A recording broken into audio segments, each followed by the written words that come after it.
Greetings, YouTube, and welcome to episode 71 of the 4,000 question challenge. And as you can probably tell, Mandarin is here today. Let's hope she does not step on the keyboard. And it's okay if she gets on my shoulder. I don't mind her being on my shoulder. I really don't like when she claws me, and I don't like when she stands on my keyboard and turns the friggin' thing off.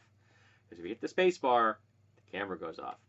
And if I put the keyboard away, people are probably asking, put the keyboard away. Then the cat jumps into my lap, and that can be very uncomfortable. She has claws. All right, so let's dive right in. What new friends have you made? I'm remarkably bad at making new friends. I have a number of people here online that I've made friends with over the years, and a couple of them have been recent. But I'm remarkably bad at making friends, just not good at it. What frustrates you the most about your current relationships? That the people I love are not near me. What do you look for in a friend now? Mutual interest in topics. Someone that's smart, well-informed, well-read. I prefer people that who enjoy films and music. People that are progressive. I simply want nothing to do with anyone that is conservative, flat out.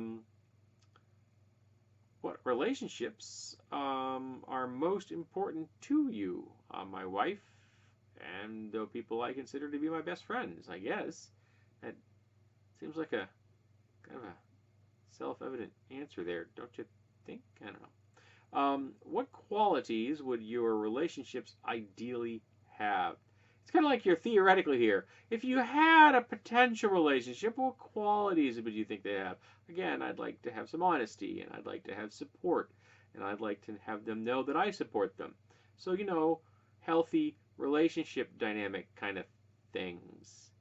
For example, I give Mandarin support all the time. Who is someone you wish you had seen more of as an adult? I'm not dead. This sounds like the kind of question you ask someone who's deceased. Looking back on your life, now that you've died, who do you wish you had spent more time with as an adult? I'd like to spend more time with my friend Amelia. Well, any physical time. We are friends from the internet. I would like to spend more time with my friend Greg and my friend Al.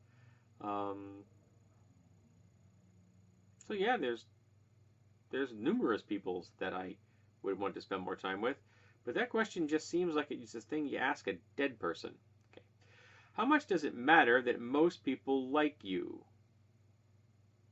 How much does it matter? Well, I don't think most people like me. I don't really worry about if people like me or not, except for the people I consider friends. Anyone that isn't a direct friend, if they don't like me, how does that affect my life? Unless they are actively working to harm me. And I have had those people in my life. I got rid of one recently. Rather, she got rid of herself by being dumb enough to get herself fired. But yeah, so I've been there, done that. Don't want to do it anymore. How does your family celebrate Christmas or Hanukkah? Wow, that's a really narrow selection. Two major religions, and screw everybody else. Because I'm pagan and my wife is a Buddhist/pagan. We celebrate Yule. I did spend the 23rd with my mom. Got a gift from my father. My wife and I on Christmas made a vegetable roast, though I did have some sausages because I like sausages.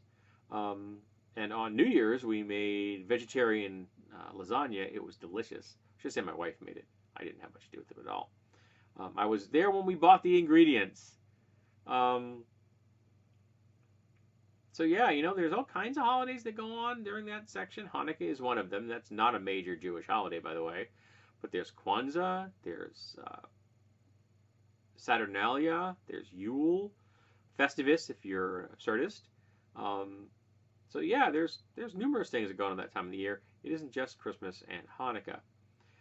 What would you do if, and then you have the follow-up section. So the first part of that question is, what would you do if someone you love deeply is murdered and you know the identity of the murderer who is acquitted of the crime?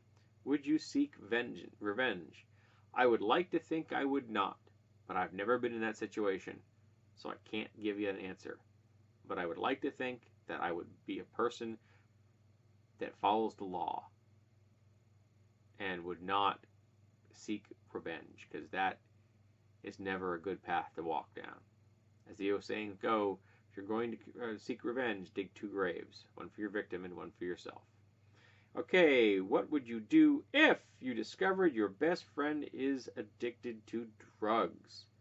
I would do everything in my power to get them the help they need, and I would make sure that I completely distance myself so that their addiction does not draw me into the collateral damage. I don't want my property stolen or destroyed because of them. I don't want people harmed because of them. It's interesting because I just found out a few days ago, actually yesterday I guess it was, that one of my coworkers, who I hadn't seen in a while, but I don't necessarily see everybody on different shifts, about 6 or 7 months ago, he'd gotten divorced from another person I work with. And I found out that he'd gotten divorced because he liked pills of the opioid variety. I didn't know why he got divorced at the time, but I now know. I know now. And he lost custody of his kids because of those pills. And then he didn't come to work for 7 consecutive shifts. So they fired him. I didn't know he got fired.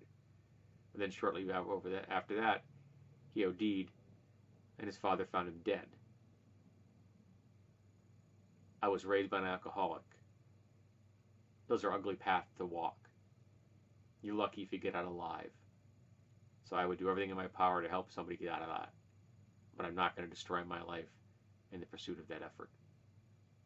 I will not burn myself to keep someone else warm. So that is the end of episode 71. And again, this is 2 episodes back to back that ended on a downer note. So let's hope episode 72 has a little bit more upbeat ending. So thank you for being here, and I hope to see you in the next episode.